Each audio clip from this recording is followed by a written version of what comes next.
오늘의 주요 뉴스입니다. 문재인 대통령이 내년도 예산안과 관련해 함께 잘 사는 나라를 만들자며 양극화 해소를 강조했습니다. 일자리 늘리기와 근로장려금 등에 들어가는 금액이 늘면서 예산은 10% 증가한 470조 원으로 집계됐습니다. 지난 9월 남북 군사 합의에 따라 오늘부터 지상, 해상, 공중에서 모든 적대 행위가 금지됩니다. 군사 분계선 5km 이내에 포 사격 훈련이 중지되고 해안포 포문도 폐쇄됐습니다. 주한미군이 갖고 있는 전시작전 통제권이 우리 군 소유로 전환된 뒤에도 주한미군은 계속 주둔합니다. 이르면 문재인 정부 임기 안에 전작권 전환이 가능하다는 관측도 나옵니다. 양심적 병역 거부자에 대해 대법원이 무죄를 선고했습니다. 14년 만에 새로운 판례가 만들어지면서 진행 중인 다른 재판에도 영향을 미칠 것으로 보입니다. 음주운전은 살인이라며 음주운전 처벌 강화법을 발의한 민주평화당 이용주 의원이 음주운전으로 적발됐습니다. 이 의원은 혈중 알코올 농도는 0.089%로 면허 정지 수준이었습니다. 직원을 폭행하고 각종 기행으로 물의를 일으킨 위디스크의 실소유자 양진호 회장이 자신의 SNS에 모든 직에서 물러나겠다고 밝혔습니다. 하지만 경찰은 수사를 계속 진행할 계획입니다.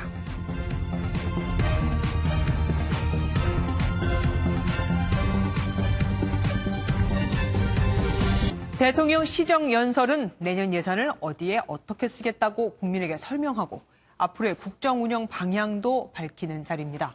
30분 동안 진행된 오늘 시정연설의 핵심은 경제 불평등 해소와 평화였습니다. 황정 기자가 보도합니다. 취임 뒤 세 번째 시정연설은 경제 양극화가 심해졌다는 자성의 목소리로 시작됐습니다. 그러면서 경제 불평등을 극복하는데 올해보다 9.7% 늘어난 470조 원의 내년 예산이 집중 투입될 것이라고 강조했습니다. 함께 잘 사는 나라를 만드는 예산입니다. 포용 국가를 향한 중요한 첫걸음이 될 것입니다. 문 대통령은 먼저 일자리 늘리기에 올해보다 22% 증가한 23조 5천억 원의 예산을 배정하고 저소득층 가계 소득을 늘려주는 근로장려금 예산도 3조 8천억 원으로 확대한다고 밝혔습니다. 한 4인 가족을 예로 들며 출산과 육아휴직 급여 등이 최대 100만 원까지 늘어날 수 있다는 점도 설명했습니다.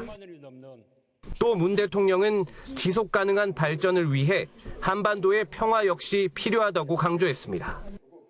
김정은 위원장의 서울 답방도 조만간 이루어질 것이라며 기적같이 찾아온 기회를 놓치지 않겠다고 덧붙였습니다. 평화 프로세스에 국회가 꼭 함께 해주시길 부탁드립니다. 이 기회를 놓친다면 한반도의 위기는 더욱 증폭될 수밖에 없습니다. 문 대통령은 또 적폐를 청산하고 반칙과 특권이 없는 정의로운 사회를 만드는데 국회와 국민이 협조해달라고 당부하며 연설을 마쳤습니다. MBN 뉴스 황지연입니다. 문재인 대통령은 서글픈 현실도 인정을 했습니다.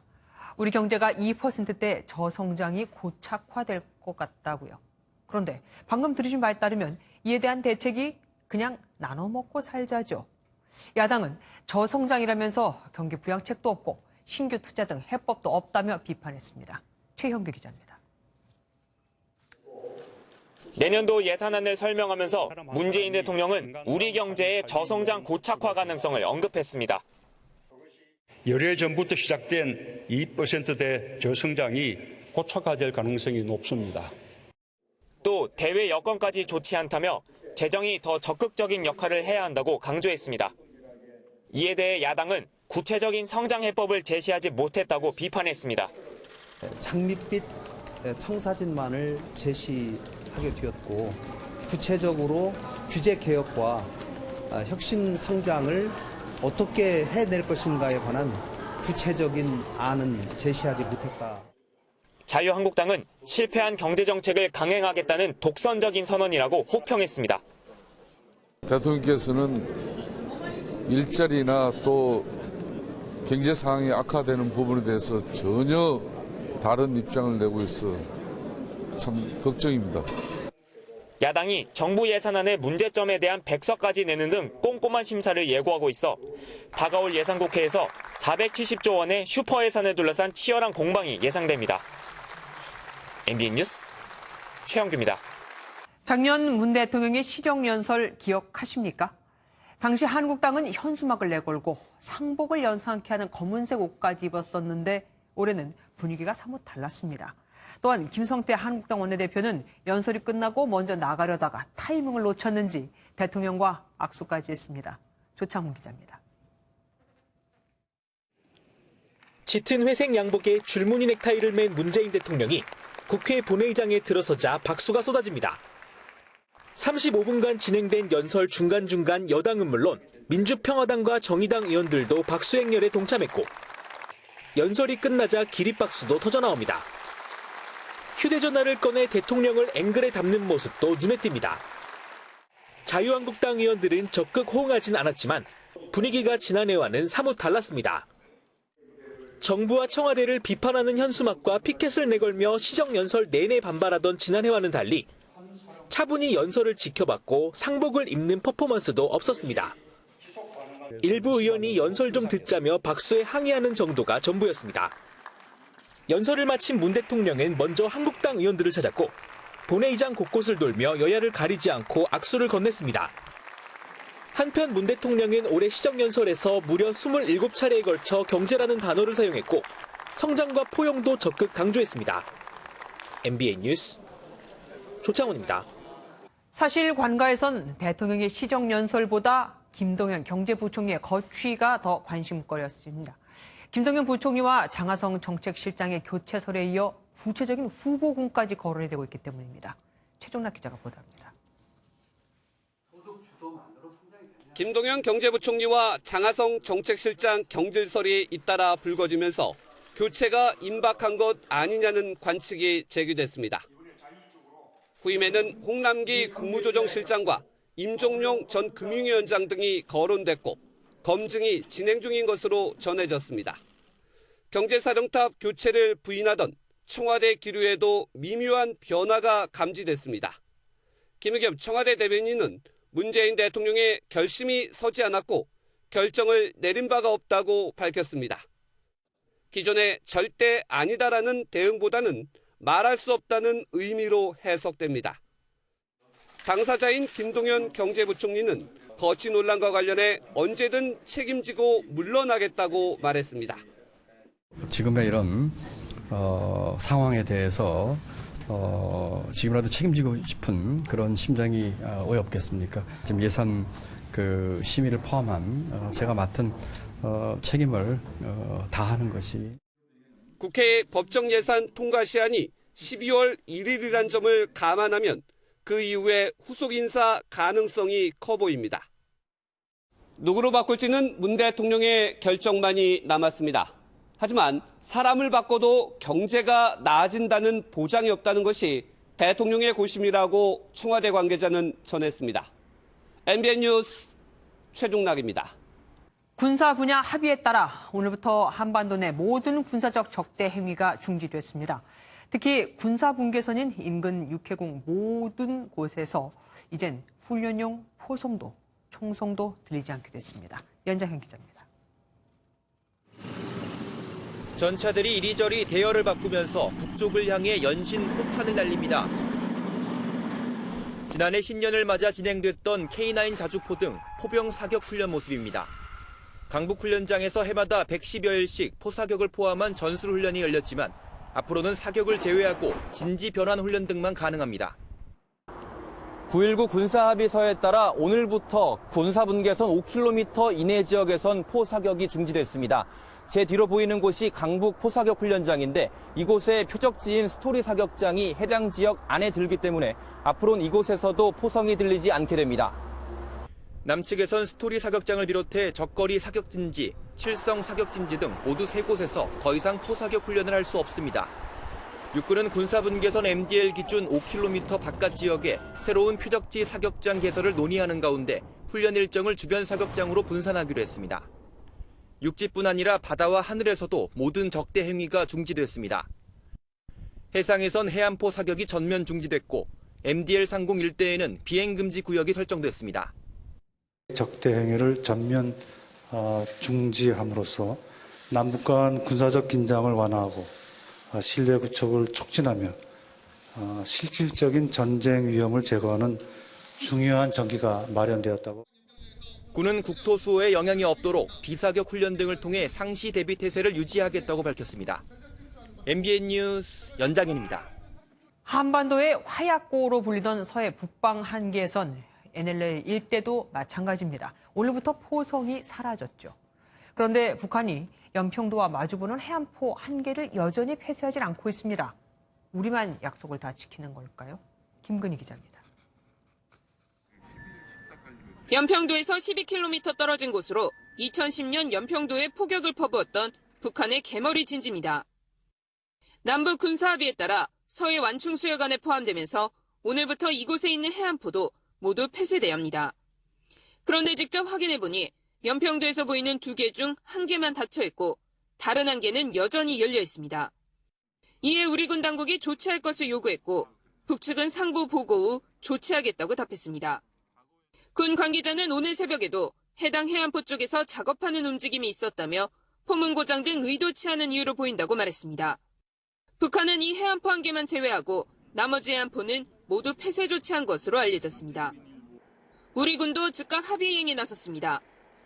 연평도 앞바다를 지나가는 우리 해군 고속정 해안포가 흰색 천으로 덮여 있습니다. 남북군의 이 같은 변화에 매일 가슴 졸였던 연평도 주민들도 기대감을 드러냈습니다. 아직까지는 사실상 피부로 와닿지 않아요. 지금보다 조금 더 발전되고 잘 돼서 이 어려운 난국을 잘 정부가 해결해 주길 바라는. MBN 뉴스 김근희입니다. 주한미군이 갖고 있는 전시작전 통제권이 우리 군 소유로 전환이 된 뒤에도 주한미군은 계속 한국에 주둔하기로 했습니다. 우리 측이 사령관을, 미국 측이 부사령관을 맡기로 한 건데 미국이 연합군 지휘권을 다른 나라에 넘기는 건 이번이 처음입니다. 오지혜 기자입니다. 정경두 국방장관과 매티스 미 국방장관이 전작권 전환 이후 연합 방위 대비 태세를 담은 문서에 서명했습니다. 전시작전 통제권 전환 이후 연합 방위 체계를 지속적인 발전을 위한 명확한 지침을 제공하는 동시에 핵심은 미군이 지휘하는 전시작전 통제권을 한국군에 넘기는 건데 한미 연합사령부의 지휘 구조와 유엔사는 그대로 두기로 했습니다.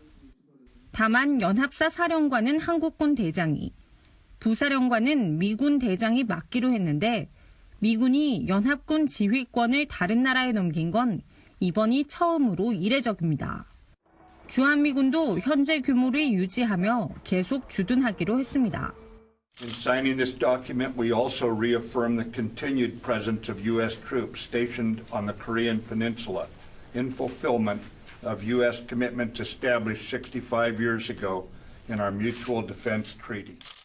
이번 합의로 한미는 내년부터 한국군이 주도하는 작전 능력 검증에 들어가며 이르면 문재인 정부 임기 중 전환이 가능하다는 전망입니다. MBN 뉴스 오지혜입니다. 다음 달로 예정됐던 한미 연합 공중훈련인 비질런트 에이스도 유예하기로 했습니다. 그럼 내년으로 예정된 대규모 연합훈련은 또 어떻게 되는 걸까요? 송주영 기자가 알아봤습니다. 정경두 국방장관과 매티스 미 국방장관이 비질런트 에이스 유예를 승인했습니다. 비핵화와 평화 정착을 위한 외교적 노력을 군사적으로 뒷받침한다는 겁니다. 지난해 비질런트 에이스 훈련 때 북한이 핵전쟁 국면으로 몰아가는 엄중한 군사도발이라며 반발했던 점도 영향을 미쳤습니다. 연합 공중훈련 강행이 남북은 물론 북미 비핵화 협상에 걸림돌이 될 것을 우려한 사전조치 성격입니다. 대신 북한을 자극하지 않는 선에서 다른 방식의 한미 연합 공중훈련을 할 예정입니다. 한미 연합 전투 참모단 연습이나 이런 것을 통해서 지속적으로 우리의 대비 태세나 군사적인 역량에 있어서 보완해 나갈 것이며 추가로 한미 공군이 각각 훈련하면서 자료를 공유하는 방식으로 연합훈련에 효과를 내는 것도 검토 중입니다. 비질런트 에이스가 연기되면서 내년 3월로 예정된 키 리졸브 연습과 독수리 훈련 유예 여부도 관심입니다.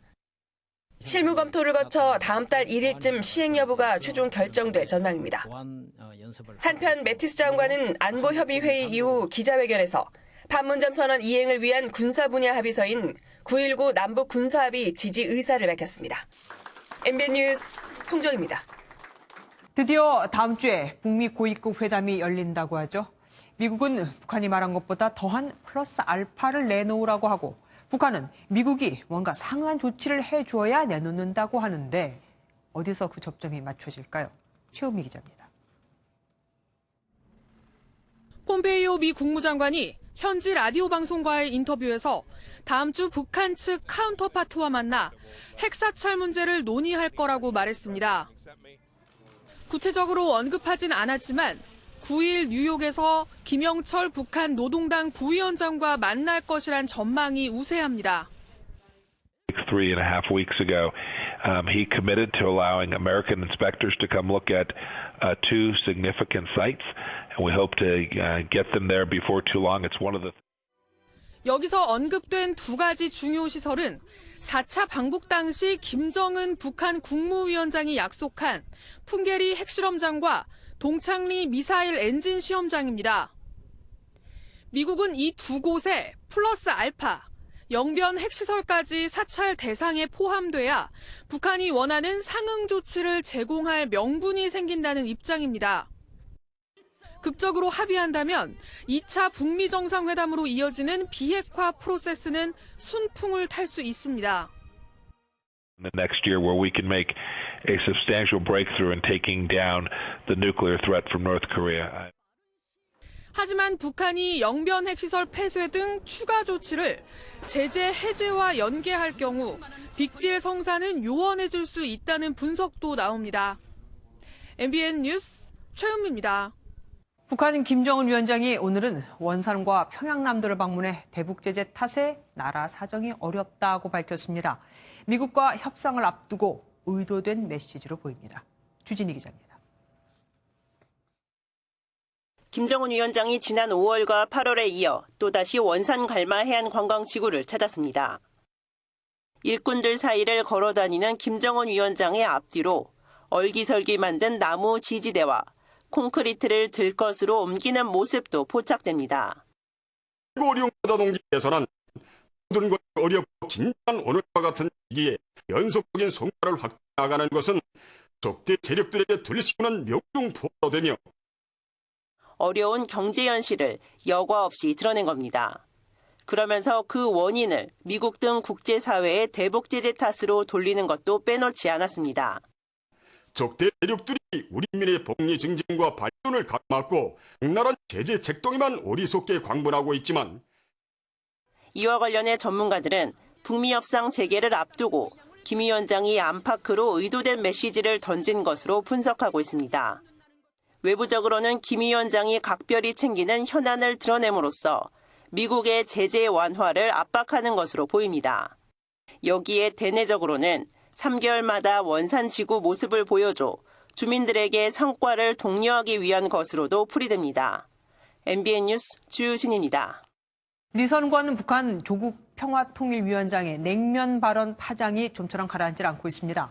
처음에 들은 것 같다고 했던 조명균 통일부 장관이 건너들었다면 말을 바꾸고 실제로 이런 발언이 있었는지 확인을 해보겠다고 하는데 이 발언이 문제된 지 한참 됐죠. 언제까지 확인을 하고 있을 건가요? 이동석 기자입니다.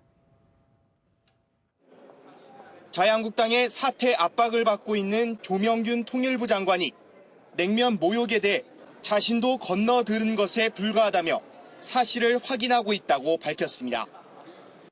제가 그 자리에 직접 없었기 때문에 제가 뭐라고 말씀드리는 거는 그렇지 않은 것 같고 한번 저도 더 확인을 해보겠습니다. 하지만 조 장관은 지난 29일 국정감사 답변에서 냉면이 목구멍으로 넘어가느냐와 관련해 비슷한 발언을 들었다고 말해 말 바꾸기 논란에 휩싸였습니다.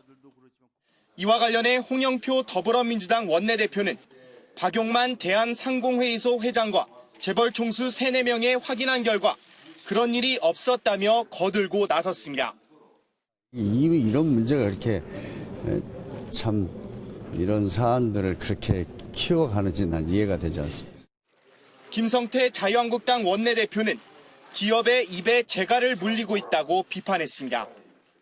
멀쩡한 기업 총수들을 평양으로 데려가 줄 세우기 한 것 또 모자라서 입막음을 강요하는 부적절한 행태라는 점. 문재인 정권의 국정 운영 방식이 바로 이겁니다. 한편 자유한국당은 조명균 장관의 해임 건의안에 대해 내일 본회의 표결을 요구하고 있어 냉면 목구멍을 둘러싼 여야의 공방은 당분간 계속될 것으로 보입니다. MBN 뉴스 이동석입니다. 이른바 양심적 병역 거부가 무죄라는 대법원 전원 합의체 첫 판단이 나왔죠. 이젠 진짜 양심에 따라 병역을 거부하는 건지 판단하는 게 또 숙제가 됐습니다. 이병주 기자입니다. 정당한 사유 없이는 입영을 거부할 수 없다고 정한 병역법 88조 1항.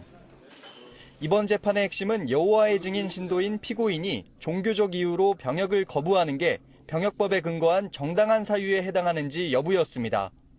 대법원 전원합의체는 정당한 사유에 해당한다는 다수 의견으로 징역 1년 6개월이 선고된 원심을 파기하고 무죄 취지로 사건을 창원지법으로 돌려보냈습니다.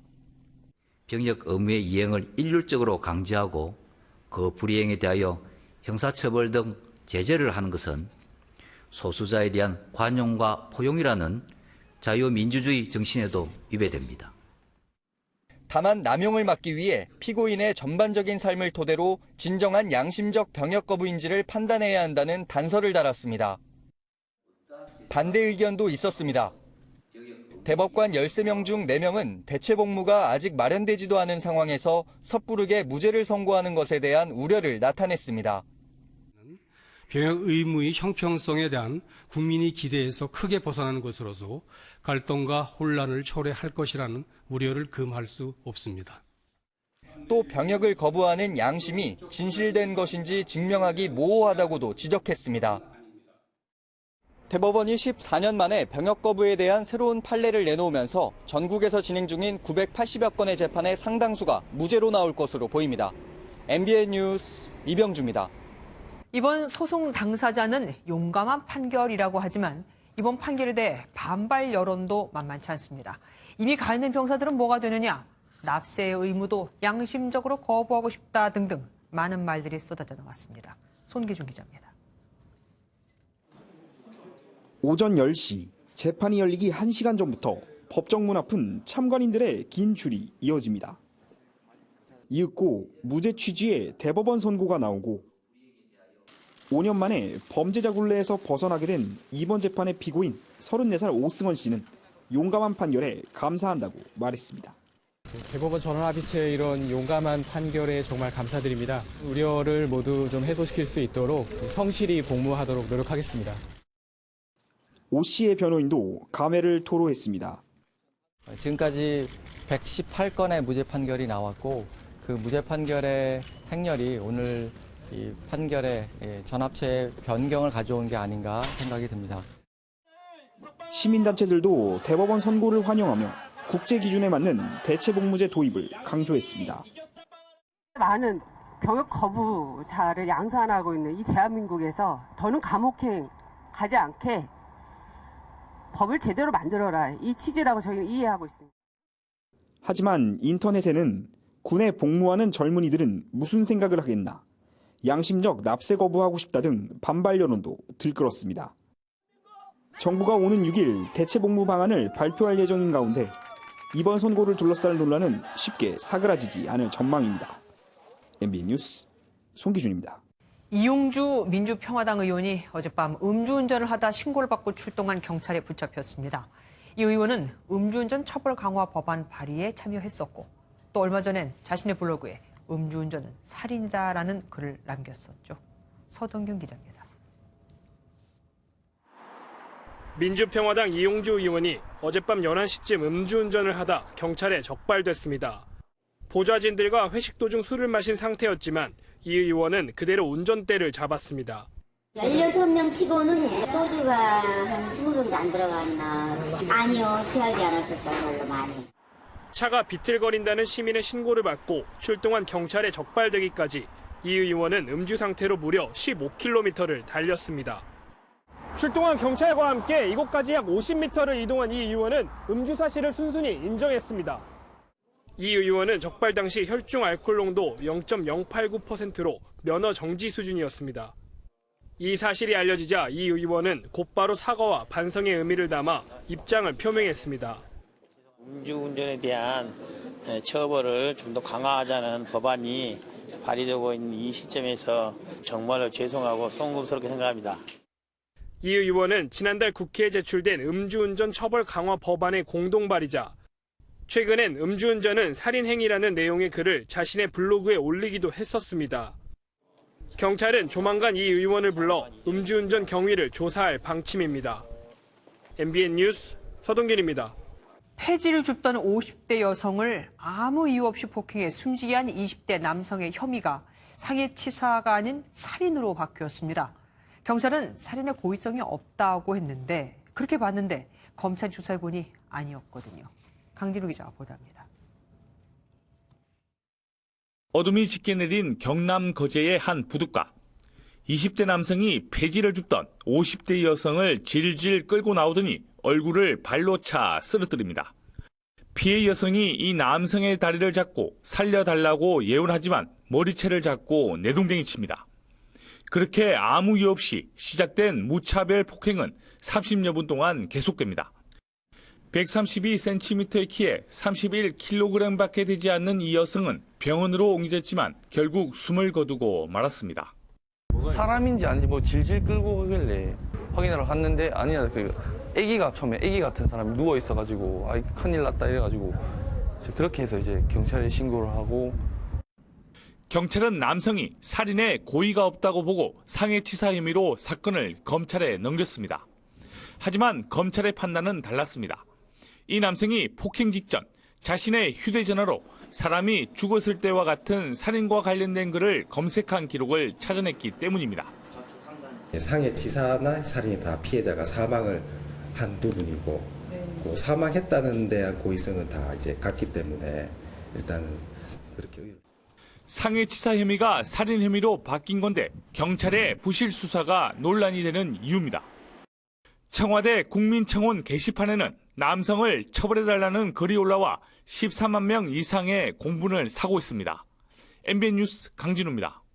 직원을 폭행하고 엽기적인 행각을 벌여 논란을 일으킨 한국미래기술 양진호 회장이 자신의 SNS에 경영일선에서 물러나겠다며 사과의 글을 올렸습니다. 하지만 정작 피해자에 대한 언급은 없어서 대중의 반응은 싸늘했습니다. 또한 이번 사건과 사퇴는 상관이 없죠.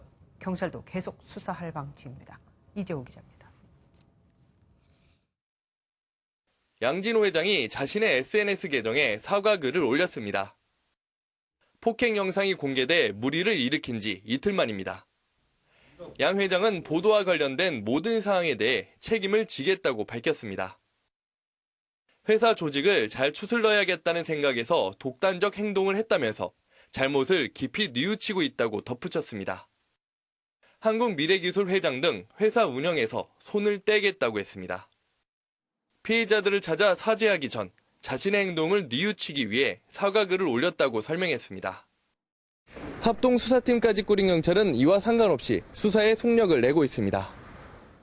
경찰은 양 회장 주변에 대한 조사를 마친 뒤 여러 형식을 검토해 조만간 양 회장을 불러 조사할 예정입니다. 대학 교수 집단 폭행건을 재수사하고 있는 검찰 역시 관련자들을 다시 조사한 뒤 소환 조사를 검토하고 있습니다. MBN 뉴스 이조입니다.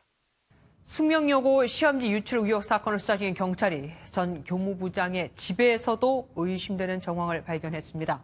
과학 수리는 이미 전에 유출 정황이 나왔었는데 이번엔 영어에서도 의심스러운 부분이 발견된 겁니다. 고정수 기자입니다. 지난 9월 5일 시험지 유출 의혹을 받는 전 교무부장 A씨의 자택과 숙명여고를 압수수색했던 경찰. 압수물 분석 결과 자택에서도 문제 유출이 의심되는 정황을 발견했다고 밝혔습니다.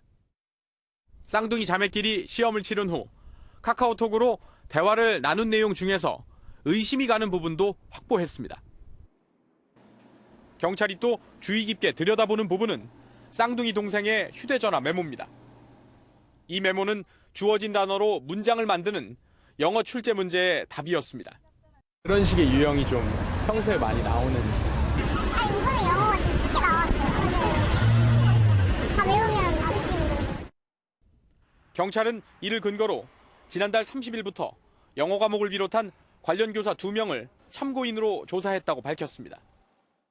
쌍둥이 재학 기간 전체를 수사 중인 경찰은 전학기 대비 급상승한 지난해 2학기 성적에 대해서도 의심 가는 부분을 잡아냈습니다. 경찰은 쌍둥이의 올 2학기 중간고사 성적이 떨어진 것도 확인했습니다.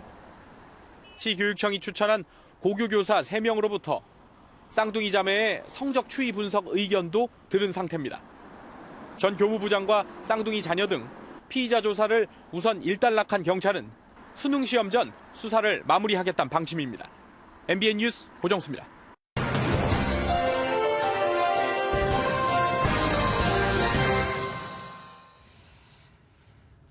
그제 여성가족이 국감에서 서울 강서구 PC방 살인 사건의 원인을 게임 중독으로 볼 수 있다는 취지의 말이 나왔습니다. 피의자 김 씨가 PC방에 가서 5시간 이상 게임에 몰입한 적이 있었고 전체 청소년 2.5%가 게임 중독 상태라며 게임 중독과 살인 사건을 연결지은 겁니다. 잔혹한 범죄가 발생했을 때 가해자가 어떤 것에 중독돼 있었다면 이걸 범죄의 원인으로 볼 수 있다는 말은 그동안 꽤 있었습니다. 게임 중독이 그 대표적인 예죠. 하지만 이번 경우는 뭔가 좀 어색합니다.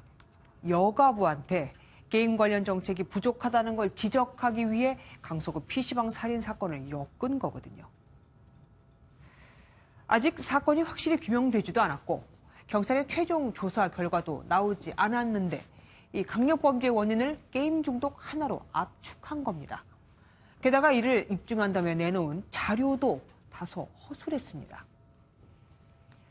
청소년들이 게임에 지나치게 의존하고 있다며 통계 자료를 제시했지만 그건 게임 하나만 본 통계가 아니었고 유튜브나 아프리카 TV 같은 1인 미디어 영상과 채팅 등 모두가 다 포함된 통계였습니다. 또 게임 중독자의 그리고 마약 중독자의 뇌를 비교한 사진도 사실은 좋아하는 것에 몰두한 사람의 뇌는 똑같은 반응을 보인다는 게 이 연구의 주 내용이었는데 이걸 범죄 원인이 곧 게임 중독이라는 것에 연결을 지었던 겁니다. 뭔가 맞지가 않죠. 국정감사란 국회가 국정 전반을 감시하고 감사하고 조사하는 자리입니다. 이렇게 중요한 국감이 의미를 갖기 위해서는 무엇보다 의원들이 적합한 자료를 모으고 거기에 따라서 바르게 문제점을 지적하는 게 중요합니다. 그런데 정책의 부족한 점을 지적해야 할 자리에서 맞지도 않는 부족한 자료로 자극적인 이슈를 붙여 무엇은 무엇의 탓으로 돌리는 건 중요한 국감 자체를 우습게 만들 수 있습니다. 되려 피감기관들한테 비아냥을 들을 수도 있습니다. 국감은 국회의원이 튀어 보이기 위한 자리가 아닙니다. 국민이 준 권한을 제대로 사용해 주시길 바랍니다. 그래야 제대로 된 대책도 마련이 되지를 않겠습니까? 뉴스초점이었습니다. 강서구 아파트 주차장에서 이혼한 전 부인을 4년 전에 이혼한 전 부인을 살해한 남성은 2달 전부터 전 부인의 차량에 위치 추적기를 붙이고 이동 경로를 추적해왔다고 하죠. 현재까지 나온 이유는 그냥 괴롭히기 위해서였습니다. 강세영 기자입니다. 강서구 주차장에서 전 부인을 무참히 살해한 피의자 김모 씨가 검은색 모자를 눌러쓰고 경찰서에서 나옵니다. 김 씨는 체념한 듯한 표정으로 입을 뗐습니다. 딸들에게 하고 싶은 말 없어요? 아이들한테 죄송합니다. 전 부인의 자동차에 위치 추적 장치를 붙인 이유를 묻자 죄송하다는 말만 반복합니다. 피해자 차량에 왜 GPS 설치하셨나요? 네, 죄송합니다. 김 씨는 지난달 22일 강서구 아파트 주차장에서 전 부인에게 흉기를 휘둘러 살해했습니다. 경찰 조사 결과 김 씨는 사건 발생 2달 전 피해자 차량에 위치 추적 장치를 붙이고 동선을 추적한 것으로 드러났습니다. 경찰은 김 씨에 대해 살인 혐의와 함께 위치정보법 위반 혐의도 적용해 검찰에 넘겼습니다. 한편 심신미약 논란과 관련해 김 씨는 수면장애로 수면제를 복용했을 뿐 확인된 정신병력은 없는 것으로 드러났습니다. MBN 뉴스 강세현입니다. 피의자인 전 남편이 부인을 미행하는 데 이용한 위치 추적기를 사고 파는 건 법적으로 아무런 문제가 없습니다. 하지만 몰래 붙이는 건 불법이죠. 사후 관리 없이 이걸 어떻게 막을 수 있을까요? 안병욱 기자가 보도합니다. 차량용 위치 추적기로 이혼한 전 아내를 찾아내 범행을 저지른 김모 씨. 이런 차량용 위치 추적기는 주위에서 어렵지 않게 살 수 있습니다. 직접 판매업체에 가보니 간단한 구매 목적만 묻고 다양한 상품을 소개해줍니다. 핸드폰하고 어플리케이션 막 깔아가지고 연동만 하시면 되는 거고요. 노드뷰로 해가지고 위치까지 이렇게 다 보실 수가 있고요. 인터넷에선 더 쉽게 살 수 있습니다. 배송은 빠르죠. 요즘에는 택배해도 웬만하면은 다음날 도착하거든요. 직접 위치 추적기를 차량에 붙인 뒤 실험을 해봤습니다. 스마트폰으로 시시각각 움직이는 차량 위치와 이동 시간이 한눈에 파악됩니다. 현행법상 위치 추적기를 사고 파는 것은 합법이지만 이렇게 몰래 부착해 타인의 위치 정보를 동의 없이 수집하는 건 불법입니다. 위치 추적기가 범죄에 악용되기 십상이지만 크기가 작아 부착된 걸 알아채기가 어렵다는 게 문제입니다. 특히 판매된 위치 추적기가 어디에 어떻게 쓰이는지 제품 판매 후 사후 관리는 전혀 이뤄지지 않고 있습니다. 남몰래 부착하고 그런 거는 상업허가가 아니라 위치정보 위반이에요. 그냥. 위치 추적기 불법 사용 등 위치정보법 위반 혐의로 지난 3년간 검거된 건수만 232건. 해마다 관련 범죄가 늘고 있지만 탐지도, 사후 관리도 쉽지 않다 보니 범죄에 무방비로 노출되는 게 현실입니다. MBN 뉴스 안병욱입니다. 경찰 간부가 술에 취해 응급실에서 난동을 부리다 현행범으로 체포됐습니다. 경찰은 얼마 전 응급실 폭력 사범에 대해서는 무관용 원칙으로 강력 대응하겠다고 했었죠. 박성호 기자입니다. 응급실 침대에 앉은 남성이 갑자기 담요를 집어던집니다. 자리를 박차고 일어나더니 간호사에게 다가가 삿대질을 하고 때릴 듯 위협합니다. 말리는 남자 직원의 머리채까지 잡아당기고 몸싸움을 벌입니다. 난동을 부린 남성은 부산의 한 경찰서 간부입니다. 난동은 한 30-40분 정도를 하셨고요. 그 당시에는 대화는 될 정도지만은 통제가 안 되는 상황이었고. 이 과정에서 의사도 가슴을 한 차례 맞았다는 진술이 나왔습니다. 응급실 난동은 경찰관이 출동하고서야 끝이 났고 해당 간부는 폭행 현행범으로 체포됐습니다. 해당 경찰관은 술을 마신 뒤 배가 아파 아내와 함께 응급실을 찾은 것으로 알려졌습니다. 물을 자꾸 요구하니까 지금 복통 환자는 물 마시면 안 된다. 물을 달라. 안 된다. 이래 옥신각신하다가 이제 좀 화가 나니까. 경찰은 해당 간부를 직위 해제하고 조사가 끝나는 대로 처벌 수위를 결정할 예정입니다. MBN 뉴스 박상호입니다. 청계천에서는 내일부터 형형색색 수천 개의 등이 화려하게 수놓인 서울 비초롱 축제가 열립니다. 올해로 벌써 10년째입니다. 현장에 나가 있는 취재기자 연결하겠습니다. 김현 기자, 예쁘네요. 네, 저는 지금 청계천 서울 비초롱 축제에 나와 있습니다.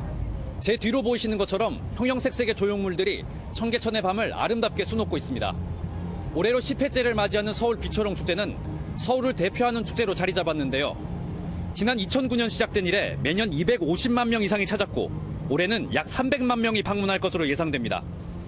정식 개막은 내일이지만 오늘 밤부터 빛을 밝혔습니다. 청계광장에서 수표교까지 1.2km에 이르는 불빛의 향연에 시민들은 가던 길을 멈추고 속속 몰려들고 있습니다. 네, 이제 사람 구경도 할 겸 이제 맛있는 것도 뭐 이제 이리저리 많으니까 너무 이쁘고 볼 것이 많아서 행복합니다. 이번 축제에는 소원등 달기와 소망등 띄우기 등 체험 행사도 마련되어 있는데요. 청계천에 수백 개의 등을 띄우는 모습이 장관을 연출할 것으로 예상됩니다. 오는 19일까지 펼쳐지는 축제에는 매일 오후 5시부터 1시까지 점등이 이뤄지고 무료로 입장이 가능합니다. 가장 혼잡한 시간인 오후 6시와 8시를 피해 방문하시면 쾌적하게 축제를 즐기실 수 있겠습니다. 지금까지 서울 청계천에서 MBN 뉴스 김현입니다. 주유소에서 기름을 넣다가 잠깐 멈췄는데 주유 계량기는 그대로 계속해서 돌아가고 있습니다. 주유기가 오래돼서 그렇다는데 그것도 문제죠.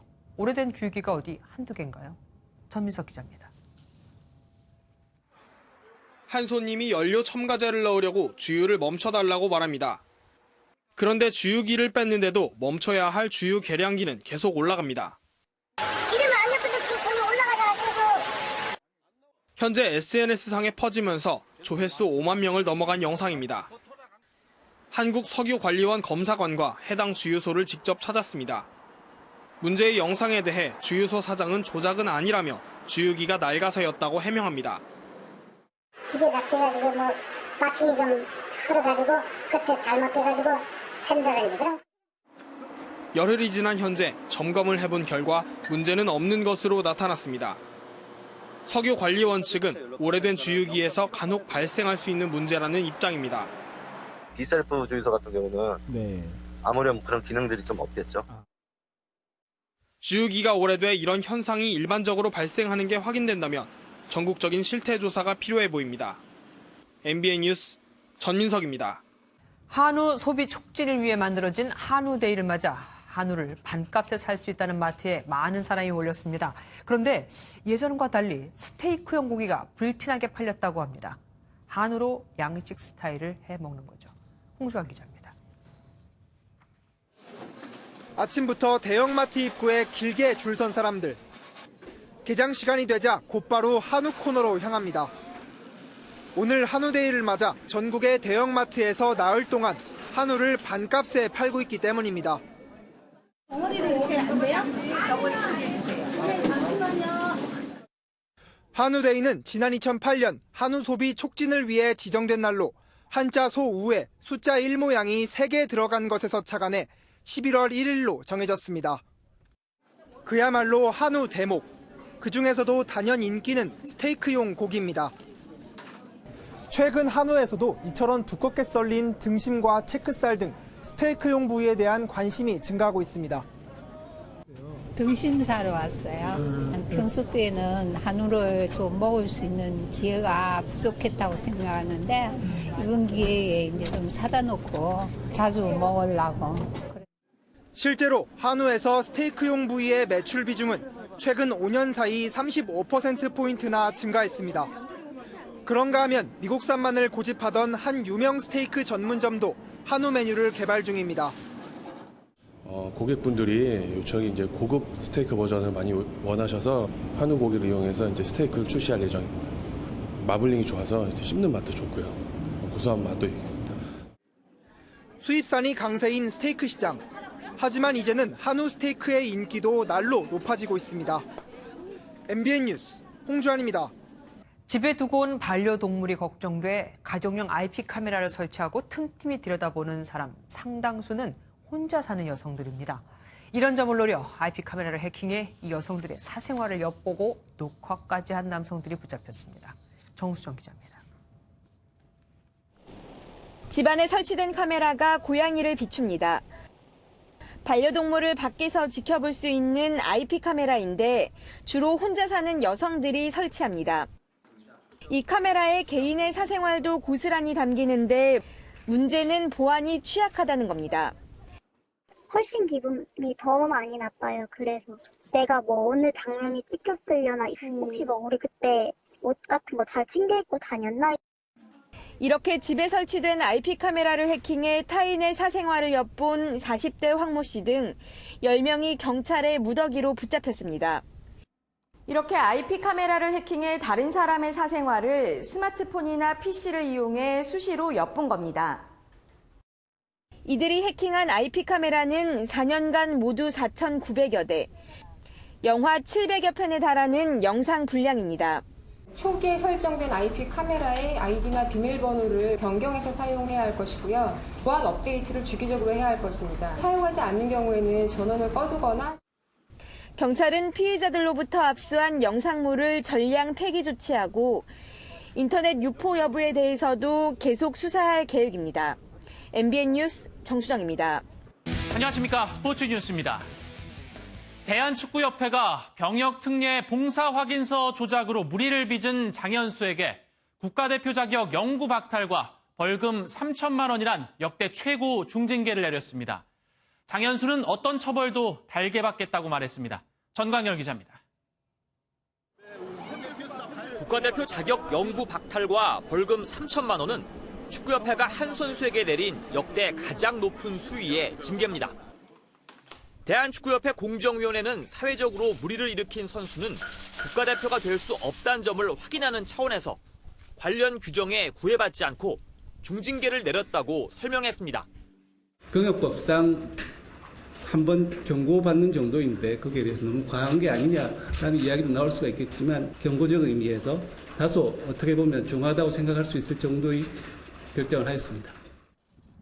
이번 징계로 장현수는 내년 1월 아랍에미리트연합에서 열리는 아시안컵 결장은 물론 앞으로 축구협회장에 특별 사면이 없는 한 국가대표로 뛸 수 없게 됐습니다.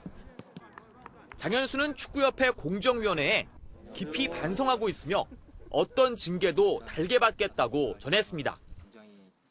2014년 인천 아시안게임 금메달로 병역 특례 혜택을 받았던 장현수는 기초군사훈련 이수 후 34개월간 544시간의 봉사활동을 해야 했는데 서류 조작으로 봉사활동 시간을 부풀려 제출했다 적발됐습니다. 장현수는 축구협회 징계와는 별개로 병역법에 따라 경고와 5일 복무 연장 처분을 받았습니다. MBN 뉴스 전광열입니다. 프로야구 포스트 시즌에서 연일 돌풍을 일으키는 넥센. 그 중심엔 19살 신인 안우진 선수가 있습니다. 미운오리 꼬리표가 붙었던 소년이 최고의 신데렐라로 거듭난 드라마틱한 이야기, 강영호 기자가 전합니다. 넥센이 2대0으로 앞서던 5회, 무사 1루 위기를 맞자 여드름 가득 앳된 투수가 마운드에 오릅니다. 시속 150km의 강속구에 놀랄 틈도 없이 세 타자 삼진. SK 강타선을 4이닝 동안 무장 해제시키며 벼랑 끝한 넥센을 5차전까지 이끈 그는 19살 신인 안우진입니다. 하나와 준 플레이오프 때도 2차전과 4차전 경기 후반을 책임지며 역전승을 이끌어냈습니다. 15이닝 동안 단 1실점, 넥센의 포스트 시즌 6승 중 절반을 책임졌습니다. 얼마 전까지 팬들 앞에서 고개를 떨어뜨렸던 안우진이 이런 반전을 만들 줄은 아무도 몰랐습니다. 고교 시절 후배를 폭행한 전력으로 여러 징계를 받은 안우진은 지난 5월 말 팬들의 야유 속에 어렵게 데뷔했습니다. 어린 나이에 받은 심리적 부담감으로 초반엔 어려움을 겪기도 했지만 거듭된 속죄에 팬들이 마음을 열어주자 공 끝에 힘이 실리기 시작했습니다. 그냥 강심장이라기보다는 이게 저도 하나 때도 그렇고 자신 있게 하니까 오늘도 결과가 좋았던 것 같아요. 논란의 아이콘에서 최고의 스타로. 내일 열릴 포스트 시즌 운명의 5차전에서는 어떤 동화 같은 이야기를 쓸지 안우진의 손끝에 시선이 쏠립니다. MBN 뉴스 강영호입니다. 지난 10월 기온은 평년보다 1도 정도 낮아 쌀쌀했던 달로 기록됐습니다. 11월의 첫날인 오늘은 낮 동안 기온이 오르면서 활동하기 한결 수월했는데요. 내일 낮에는 서울 17도, 광주는 18도로 평년 기온을 회복하며 추위가 풀리겠습니다. 다만 아침과 밤으로는 기온이 큰 폭으로 내려가면서 오늘만큼 공기가 차갑겠고요. 경북 의성은 영하 4도로 내륙에서는 영하권으로 내려가 서리가 내리고 얼음이 오는 곳도 있겠습니다. 당분간 우리나라는 고기압의 영향으로 맑은 하늘을 보이겠지만 북서쪽에서 건조한 공기가 유입되면서 대기는 점차 더 건조해지겠습니다. 산불 등 화재가 나지 않도록 주의를 기울여 주셔야겠습니다. 내일 낮 동안 중서부 지역에서는 대기가 정체되어 있어 미세먼지 농도가 일시적으로 높게 나타날 수 있겠습니다. 남부지방 대구는 아침에 2도에서 출발하겠고 한낮에는 대구와 울산이 18도 안팎까지 오르면서 일교차가 무척 크겠는데요. 동해안 지역은 맑은 가운데 대기가 점점 더 건조해지겠습니다. 당분간 맑은 날씨가 이어지다가 화요일과 수요일 사이에는 영동 지방에 비 소식이 들어있습니다. 날씨였습니다. 뉴스팔이 선정한 이한장의 사진입니다. 인도가 5년의 공사 끝에 완성한 사르다르 발라부바이 파텔 초대 부총리의 동상입니다. 높이 182m로 세계 최대 동상이던 중국 중원대불보다 54m나 높고 미국 자유의 여신상의 2배나 됩니다. 아직 수억 명이 빈곤에 시달리는 인도에서 5천억 원에 달하는 그 돈을 동상 만드는 데 쓴 겁니다. 우리나라 대구의 한 아파트 벽면에 그려진 독립운동가 이육사 서상돈 선생이 더 커 보이는 건 제가 비단 한국 사람이어서만은 아닐 겁니다. 뉴스파 여기서 마치겠습니다. 함께해 주신 여러분 고맙습니다.